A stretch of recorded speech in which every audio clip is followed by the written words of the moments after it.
starts now with a breaking news alert. Funeral held today for a recent high school graduate found dead last week near a trailhead in Kent County. 18-year-old McKenna Hilton remembered by family and friends at Kentwood Community Church.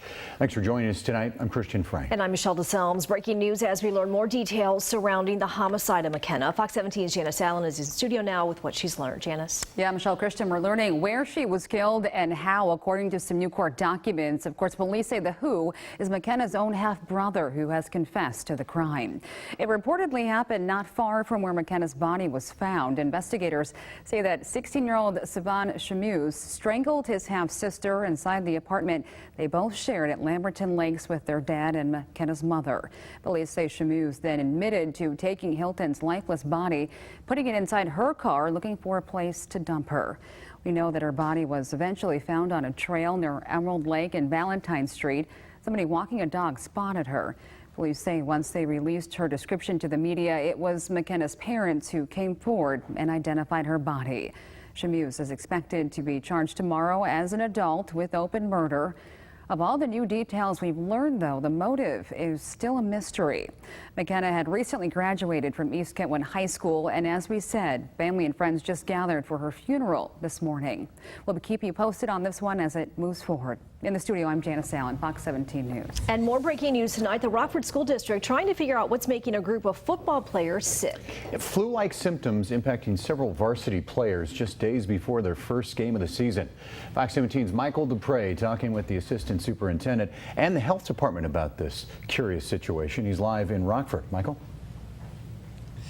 Well, Christian, Michelle, the assistant superintendent says that has confirmed that about 30 players from the varsity football team have shown signs of illness, but exactly what it is and where it came from is not really known at this time, and that's led to calls in coordination with the Kent County Health Department. Multiple tests are currently underway, and those tests include airborne tests, and they're also checking the school's water system. They're also talking with the student athletes who've fallen ill, trying to determine what they've been exposed to in the past week. We're told the symptoms that the players are experiencing include diarrhea and vomiting, and the health department is asking the sick students for stool samples from doctors to help determine what kind of situation they're dealing with here. It is concerning, obviously. I mean, anytime you get a group of approximately 30 kids who have the same symptoms, it's concerning, A, for the safety of those kids and how they feel, and ultimately making sure that it doesn't spread to the other kids because, you know, they see each other every day. Now, one player who has been ill since Monday tells Fox 17 he has never felt this sick. Another player was taken to the emergency room as a result of the illness. Again, we're told all 30 of the 6 students are football players on the varsity football team. At this time, it's not known what's causing their illness, if it's a stomach bug or if it's multiple illnesses or just one illness affecting all of them. And with school starting on Monday, the Rockford school system is really hoping to get things under control in the next few days. Live in Rockford, Michael Dupre, Fox 17 News. Take a look at that video. Tornadoes touching down near Indianapolis this afternoon. The National Weather Service says at least 2 tornadoes have hit central and north central Indiana. Our sister station is reporting on the latest right now. Let's go out to them live. Out here has been extended now, that tornado warning, which does include Greentown, which does include Kokomo's near north side. If you're in Kokomo, and I know a lot of our crews are here right now, there's a lot of lightning moving in and some very, very heavy rain. But as Danielle was pointing out, the velocity scans, and we'll bring that back to you. We want to show you specifically and get into a probably more street level view here of where the tornado is moving. Right here, moving off to the east.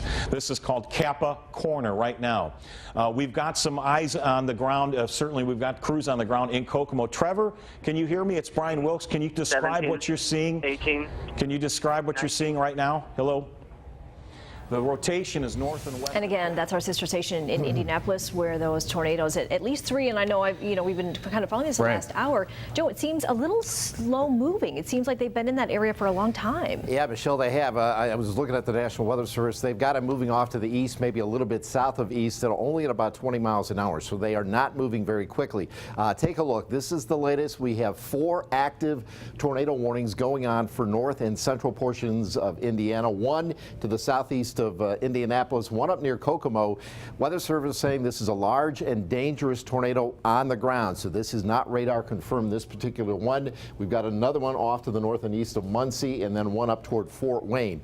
So 4 active warnings going on. Here's what it looks like on the radar. And again, these cells are drifting off to the east-southeast at about 20 miles an hour. So they're not moving very quickly, and they're reforming kind of in the same areas. So this has been going on now for several hours, and I think it's going to be a while before these start to die down. A very active situation. Here we'll put this and loop it a little bit. You can see the movement on it. So we've got this area right in here. We've got the area up to the north, and then we've got that area to the north and east of Fort Wayne, all moving off to the east at about 20 miles an hour. A little bit closer to home, these are the tornado reports actually.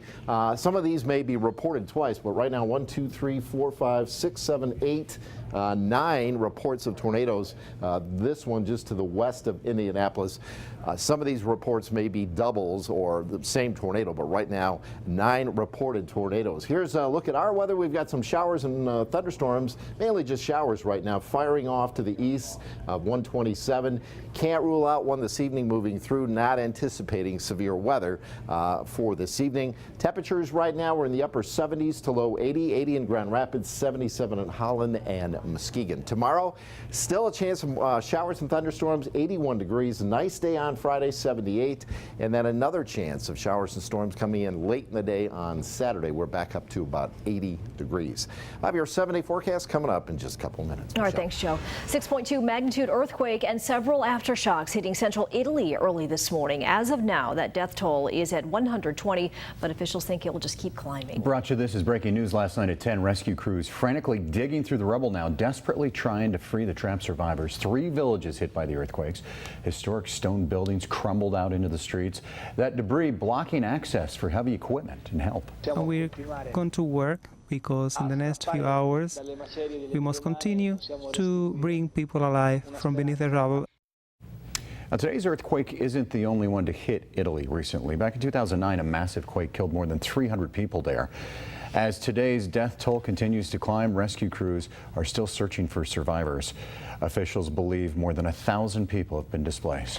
One of the 5 sister cities of Grand Rapids able to avoid damage from this morning's earthquakes. We spoke to an official of the Sister City Committee here who says it's located about an hour north of the heavy affected areas. We sent out that email and we received a communication back that they were safe, and we still, though, would like to help in some way. And so we will pursue that further to see if we can't make some kind of a contribution. We are a group of volunteers and rely on private fundraising and for the most part of our annual expenses, and so we have limited resources. Now, he says they try to keep in touch with the sister cities at least once a month. They also hold fundraisers to help support their programs each year. There's actually one tomorrow night at City Flats Ballroom from 5:30 to 9. And these usually aren't isolated. A 6.8 earthquake hit central Myanmar this morning as well. At least 2 people were killed, but most of the buildings there are still intact, as you can see. According to the government, tremors felt as far away as Bangladesh, India, and Thailand. We've learned at least one person is dead following an attack on the American University in Afghanistan. Officials say security forces are still combing the campus in search of the attackers. The university is located in Kabul in the northeastern part of Afghanistan.